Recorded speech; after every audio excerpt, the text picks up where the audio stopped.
네, 감사합니다. 할렐루야. 9월 첫날 새벽 호렙산 특별 새벽 기도회를 위하여 깨우고 성전에 함께 모인 또 이 시간 영상으로 예배드리고 계신 모든 성도님들, 9월 한 달도 하나님과 동행하며 하나님이 주시는 은혜와 평강으로 가득한 복된 한 달 되시기를 주님의 이름으로 축원합니다. 우리는 살아가면서 다양한 일들을 경험합니다. 그 중에는 행복한 일도 있고 불행한 일도 있을 것입니다. 사실 우리의 인생은 성공과 실패, 또 건강과 질병, 슬픔과 기쁨, 희망과 좌절, 이런 것들이 서로 얽히고 설키면서 인생을 만들어 갑니다. 그런데 인간은 행복할 때보다는 불행한 경험을 더 오래 기억하는 습관이 있습니다. 성공보다는 실패 트라우마가 더 오래 기억되고 상처가 되어서 우리를 힘들게 합니다. 그래서 사람들은 대부분 이 부정적인 생각으로 자기의 인생을 망치는 경우도 많습니다. 내 인생은 처음부터 잘못됐어. 나는 부모를 잘못 만나서 그래. 나는 결혼을 잘못했어. 내 인생은 망한 거야. 불능이야. 난 아무것도 할 수 없어. 안 돼. 이런 생각으로 열등감에 빠지고 우울해지고, 그래서 실패하는 인생이 될 수 있다는 것입니다. 예전에 어느 집사님 댁에 신방을 갔는데 이야기하다 보니 집사님의 신세 한탄의 시간이 되었습니다. 어린 시절 부모를 잃고 가난하게, 부모를 잘못 만나서 가난하게 살았던 이야기들, 가난해서 공부도 제대로 하지 못했던 것들, 남편 잘못 만나 온갖 고생이란 고생 다 한 것, 자식들이 속을 썩여서 너무 힘들었던 일 등 그런 일들을 장황하게 늘어놓으면서 그분이 마지막 하신 말씀이 있습니다. 목사님, 나니까 살았어요. 다른 사람이라면 못 살았을 거예요. 왜 나에게만 이런 고난과 시련이 있는 것일까요? 그래서 제가 이렇게 대답했습니다. 집사님, 저도 저니까 살았어요. 네, 맞습니다. 우리는 이렇게 자신의 삶이 가장 힘들었다고, 가장 큰 고난이었다고 생각합니다. 그리고 때로는 나만 불행하다고 생각합니다. 여러분, 불신앙이 무엇입니까? 하나님이 나만 사랑하지 않는다고 생각하는 것, 이것이 불신앙입니다. 예수 안 믿는 사람의 집의 자식들은 잘 되는데 왜 우리 아들은 이렇게 안 풀리고 안 될까라고 불평합니다. 하나님을 그렇게 의심하는 것입니다. 그렇지 않습니다. 인간은 모두 고난과 함께 살아가게 되어 있습니다. 우리가 만약 어떤 사람을 바라보면서 저런 사람이 무슨 걱정이 있을까라고 생각한다면 그 사람에게 한번 직접 물어봐 보십시오. 아마 그는 우리가 생각하지 못했던 또 다른 어떤 근심거리를 가지고 살아가고 있을 것입니다. 세상 사람들 모두가 다 건강하게 사는 것 같지만 다들 어딘가 문제를 가지고 살아가고 있습니다. 모두가 다 행복한 것 같지만 고난 없는 삶은 없습니다. 문제 없는 인생은 없습니다. 이런 것을 인정하고 살아가는 것, 이것이 또한 신앙인의 모습입니다. 고난이 오지 않기를 기도해야겠죠. 하지만 그것보다는 고난 속에서 흔들림 없이 하나님의 사랑을 믿으며 승리하기를 기도하는 것, 이것이 더 중요합니다. 어떻게 하면 그런 신앙이 될 수 있을까요? 첫 번째로 지난날의 주의 은총을 기억하며 감사를 회복해야 합니다. 오늘 4절과 5절 말씀을 다시 한번 보겠습니다. 주의 성도들아, 여호와를 찬송하며 그의 거룩함을 기억하며 감사하라. 그의 노염은 잠깐이요 그의 은총은 평생이로다. 저녁에는 울음이 깃들일지라도 아침에는 기쁨이 오리로다. 4절에서 뭐라고 고백하냐면 기억하라라고 고백합니다. 여러분, 기억한다는 것은 어떤 뜻입니까? 과거에 있었던 일을 다시 되새긴다라는 말입니다. 그러면 무엇을 기억하라는 것입니까? 과거에 하나님이 나에게 베풀어 주셨던 은총을 기억하라라는 말입니다. 지금 힘들고 고통스럽고 아플 때에 그 상황에서 벗어나려면 먼저 과거로 돌아가서 생각해 보라는 것입니다. 과거에 하나님이 나에게 베풀어 주신 은총을 하나하나 들추어 생각해 보아야 합니다. 과거로 우리의 생각을 돌이켜보면 이런 생각을 하게 되어요. 여기까지 내가 버텨온 것이 정말 대견하구나. 여러분 그런 생각 안 드십니까? 과거에 힘들었던 일들을 생각해 보면 내가 여기까지 버티고 살아있는 것도 정말 대견하다라고 생각할 수밖에 없습니다. 과거에 그 엄청난 시련들을 극복하고 오늘 내가 살고 있다라는 사실이 나를 놀라게 할 수 있습니다. 그런데 그것이 어디 내가 잘나서 그렇게 된 것입니까? 내가 운이 좋아서 그렇게 된 것입니까? 내가 잘 참아서 그렇게 된 것입니까? 우연히 일이 잘 풀려서 그런 것입니까? 아닙니다. 돌이켜보면 보이지 않는 하나님의 손길이 묵묵히 나를 인도하셨습니다. 하나님이 무심한 듯 하시지만 세심한 손길로 우리의 인생을 때마다 시마다 간섭하시고 인도해 주셨습니다. 우리를 정말 눈동자와 같이 돌보시며 보호해 주셨기 때문입니다. 이 시편을 쓴 다윗은 견디기 힘든 그 순간에 과거에 받았던 그 은총을 기억하며 다시 기쁨을 회복하고 감사를 회복했습니다. 정말 입에서 원망과 불평이 나오려고 할 때 과거를 생각하며 하나님의 은총을 하나씩 하나씩 되새기며 적어보았습니다. 다윗의 아름다운 습관 중에 하나가 그런 습관입니다. 그러다가 그는 시편 40편 5편의 5절에서 이렇게 고백합니다. 여호와 나의 하나님이여, 주께서 행하신 기적이 많고 우리를 향하신 주의 생각도 많아 누구도 주와 견질 수가 없나이다. 내가 널리 알려 말하고자 하나 너무 많아 그 수가 셀 수도 없나이다. 지금까지 나에게 베풀어 주신 그 하나님의 은총을 하나하나 적다 보니 너무 많아서 셀 수도 없다라고 고백합니다. 이것이 신앙입니다. 고난의 현장에서 과거의 은총을 기억함으로 기뻐하고 감사하고 찬양하는 저와 여러분 될 수 있기를 주님의 이름으로 축원합니다. 두 번째는 형통할 때도 있지만 고난당할 때도 있다는 것을 인정해야 합니다. 6절과 7절 말씀을 다시 봅니다. 내가 형통할 때에 말하기를 영원히 흔들리지 아니하리라 하였도다. 여호와여, 주의 은혜로 나를 산같이 굳게 세우셨더니 주의 얼굴을 가리심에 내가 근심하였나이다. 여러분, 우리의 형통은 결코 영원하지 않습니다. 형통할 때가 있으면 또 근심할 때도 있습니다. 형통할 때 우리는 다윗처럼 착각합니다. 내가 영원히 흔들리지 아니하리라. 하지만 이것은 분명 착각입니다.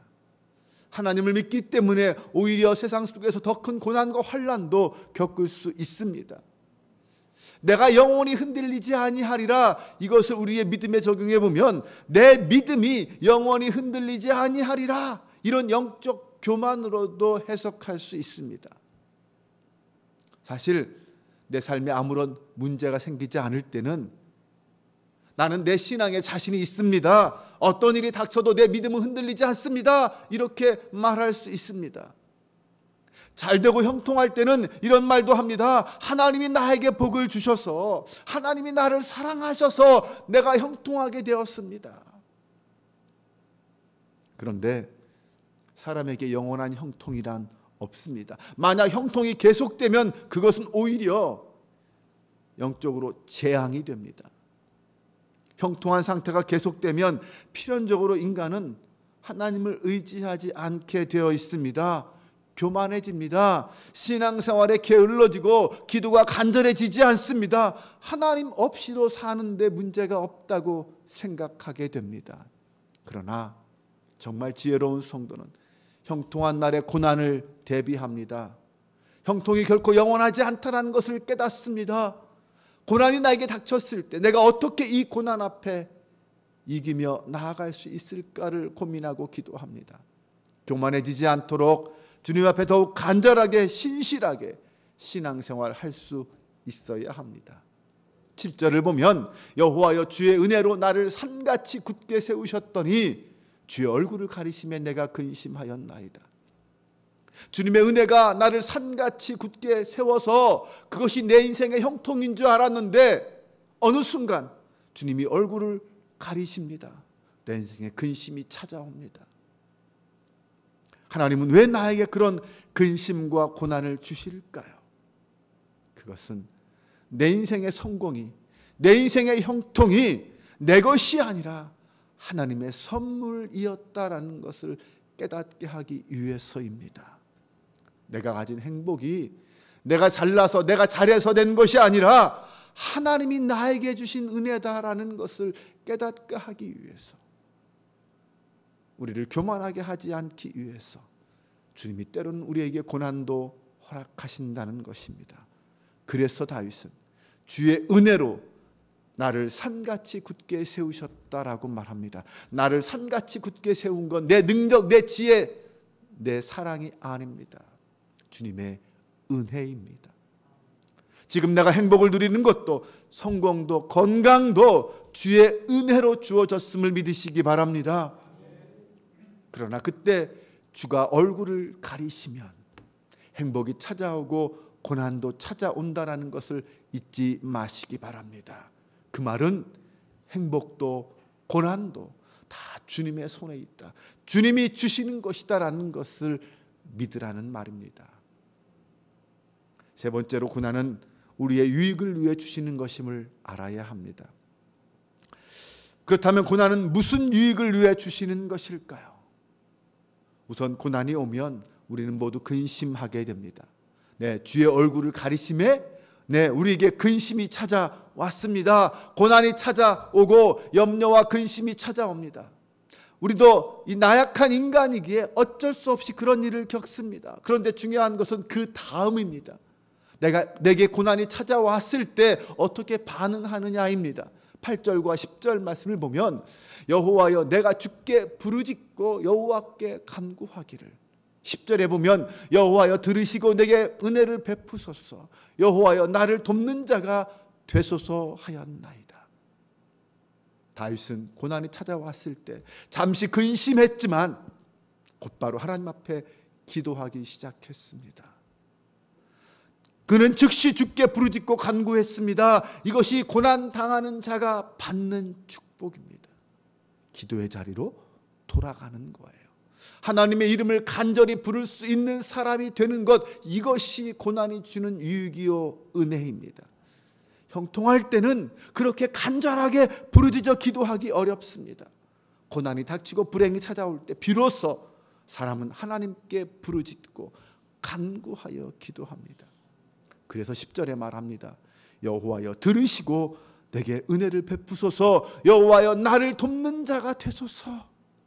우린 이렇게 기도할 수 있습니다. 하나님만이 내 문제 해결의 열쇠를 쥐고 계신 분임을 인정하는 기도를 시작한다는 것입니다. 고난을 통하여 이렇게 기도할 수 있다면 이것이 고난이 주는 유익이요 하나님이 베풀어 주시는 축복임을 기억하시기 바랍니다. 그럼 다윗은 왜 그렇게 고난에서 구원해 달라고 기도했을까요? 그는 9절에 이렇게 고백합니다. 내가 무덤에 내려갈 때에 나의 피가 무슨 유익이 있으리요? 진토가 어떻게 주를 찬송하며 주의 진리를 선포하리까?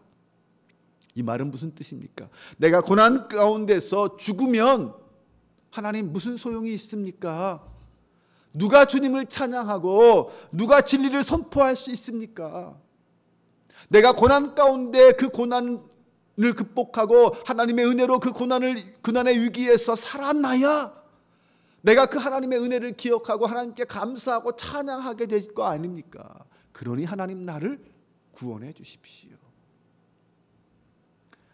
나를 위해서 이 고난을 이겨달라고 하는 것이 아니라 하나님께 영광 돌리기 위해서, 하나님의 영광을 위해서 나를 구원해 달라고 기도합니다. 이것이 바른 신앙인의 태도입니다. 그래서 사나 죽으나 다 주님의 것이다라고 말할 수 있는 것입니다. 다윗은 실제로 구원받은 다음에 이렇게 말합니다. 12절입니다. 이는 잠잠하지 아니하고 내 영광으로 주를 찬송하게 하심이니 여호와 나의 하나님이여 내가 주께 영원히 감사하리로다. 무슨 뜻입니까? 내가 구원받은 것은 주님을 찬송하라라는 명령 때문입니다. 나에게 그 소명이 있습니다. 나는 주님을 찬송하며 영원히 감사하며 살겠습니다. 이런 결론, 이런 결말이 오는 것이 고난을 통해 받는 하나님의 복입니다. 사랑하는 여러분, 고난 속에서 기뻐하시기 바랍니다. 오늘 우리는 고난이 주는 유익을 배웠습니다. 그러므로 고난이 와도 하나님이 우리에게 주시는 유익을 기억하고 먼저 감사하고 기뻐할 수 있기를 바랍니다. 하나님이 베풀어 주실 은혜에 대한 기대와 그 은총을 결코 포기하지 마시기 바랍니다.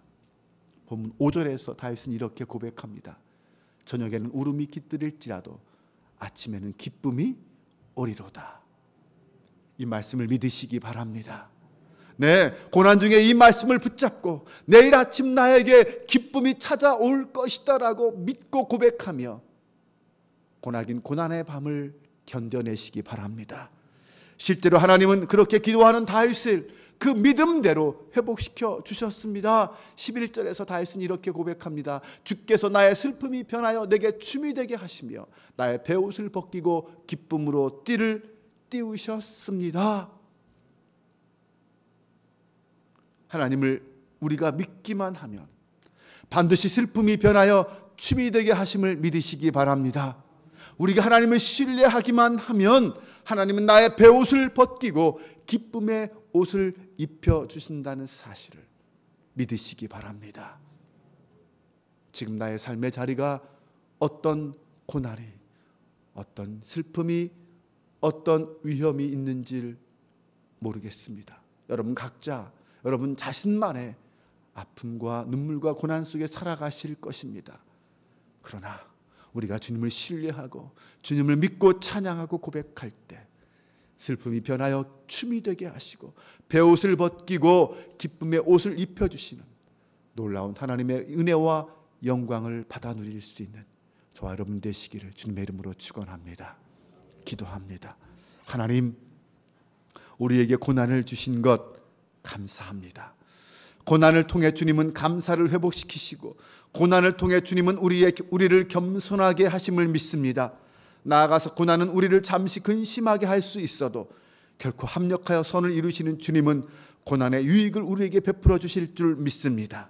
사랑의 하나님, 감당할 수 없는 시련 앞에서 다만 기도하며 하나님의 은혜를 구할 때에 주님 잠잠하지 마시고 주를 찬송할 수 있는 역전의 은혜를 베풀어 주옵소서.